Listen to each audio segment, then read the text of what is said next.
ask you the uncomfortable dimension of that internationalist nationalism. India is a sovereign state. Mm-hmm. At some point, it may be compelled to use force to defend its interests. There is a vast area of cooperation, mm-hmm. which you've elaborated. But as a state in a competitive state system, you cannot renounce the use of force. You cannot, right? And we haven't. So can you talk about how you imagine, what India imagines the legitimate uses of force to be? And as India grows in power, what would be the parameters with respect to the use of force? You know, it's a subject, it's actually a scenario with which we have been very cautious.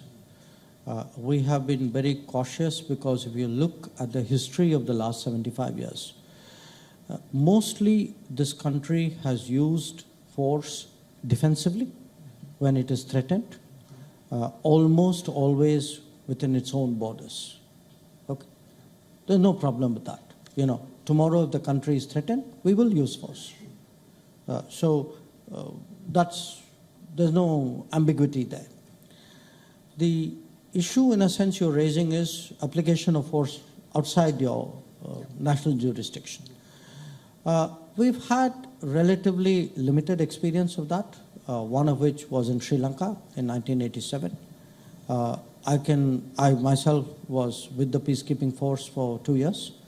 I can tell you it was a very, very difficult, very troubling, and a very, at the end of the day, a very counterproductive exercise.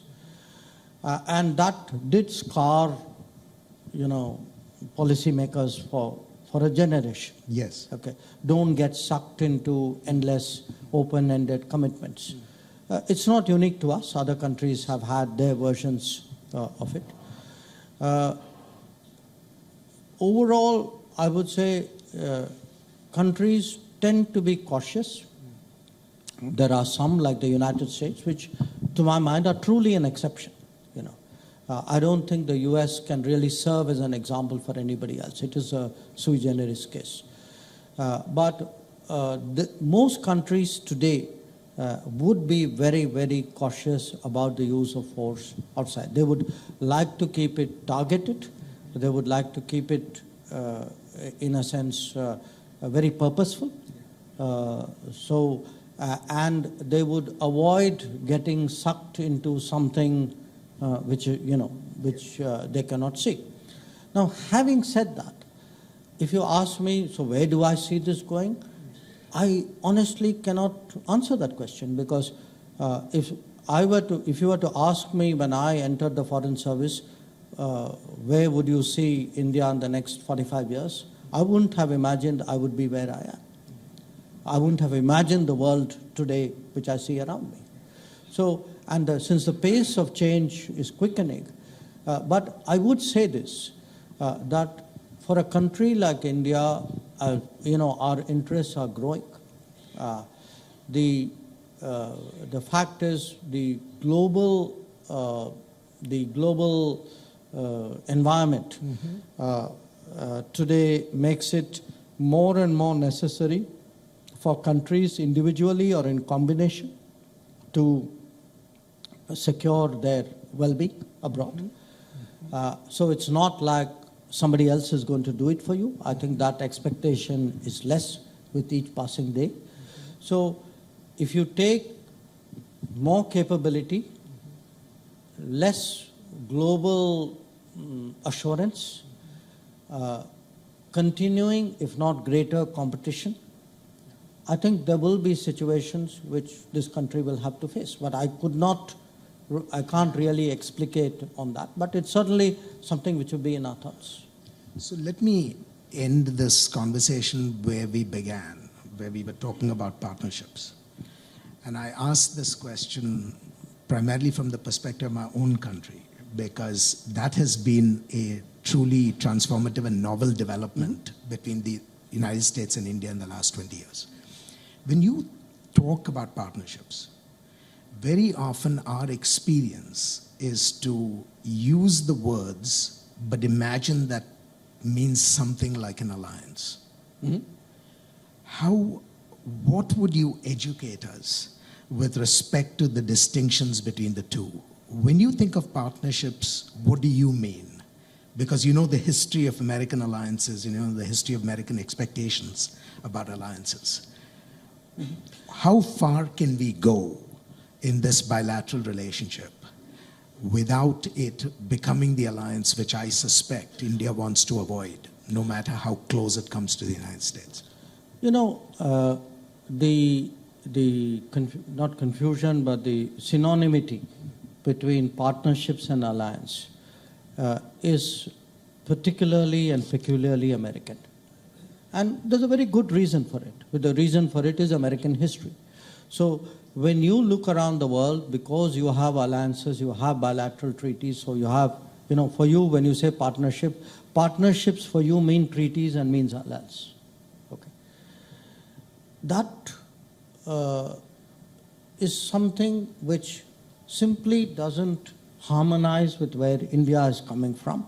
We are a post-colonial society, very fiercely protective of our independence, wishing to maximize our choices, as I said, expand our spaces. So a lot of the talking past each other, which we've had for some years, is because there is this habitual superpower and this idiosyncratic rising power.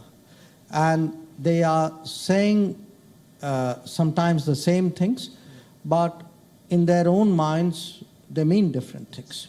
Now, what has changed? Because I have a concrete proof that there is change. That change, to my mind, is the Quad.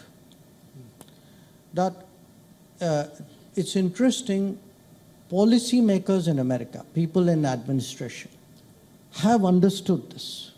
You know, I get more grief from analysts. I'm not pointing a finger, but you know, from people in think tanks and sort of the public space about what their expectations and their definitions are of what a partnership is. You know, so it's like, how can India be a good Quad member if the Indian position on Ukraine is not identical with that of the United States? That was never the basis of Quad. So policymakers, you know, I don't have a problem, talking to and interacting and explaining and dealing with the administration. It's much more, it's the public space. You know, this happened to us in a way when the nuclear deal got done. The government was the revolutionary force. The public space actually lagged behind. And, you know, and it was sort of constantly questioning the pace and direction of the change. To some extent, I would argue that's happening in the US today. That the administration has actually been very pragmatic, very understanding, very much forward-looking about how to work with a country like India. And the Quad is very interesting because the other three are treaty allies. Right. Okay. Right. For three treaty allies to work with a non-treaty, non-alliance country is a novel experience for us as it is for them. So we are all having to change as we go along. I mean, we too have to, sometimes, shall I say, revisit some of our assumptions and try to figure out how this works.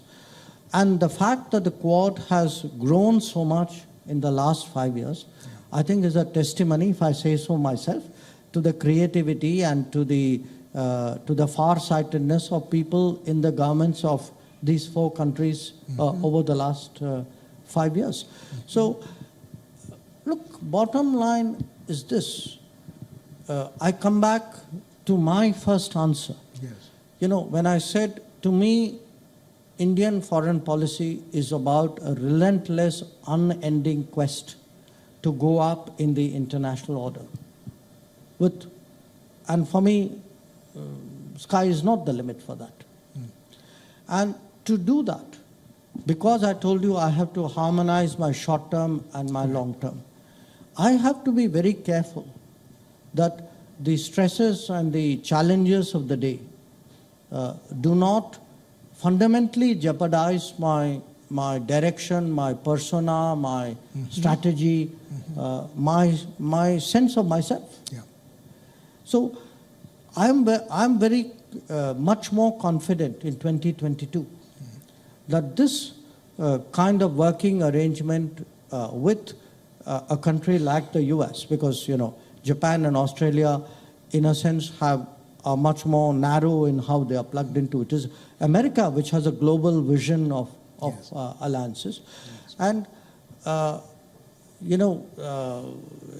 to some extent, I would say the critical inflection point where the events leading up to and the nuclear deal itself. But look at what has happened after 2005. Yeah. So if you were to ask me, saying, okay, in these years, what has been the really remarkable change in how India views the world in terms of relationships? I think there's no question it's our relationship with the United States. Yeah, absolutely. And I think that is a wonderful place on which to end this conversation, because there is reason for optimism at both ends. I mean, the United States, and I see Lisa here, who played a critical role in putting together. I was looking at her when I was saying some of the nice things. Yeah, and well deserved, well deserved. The example of the Quad is really that great manifestation where the US is now learning to deal with institutional arrangements that are not natural to itself.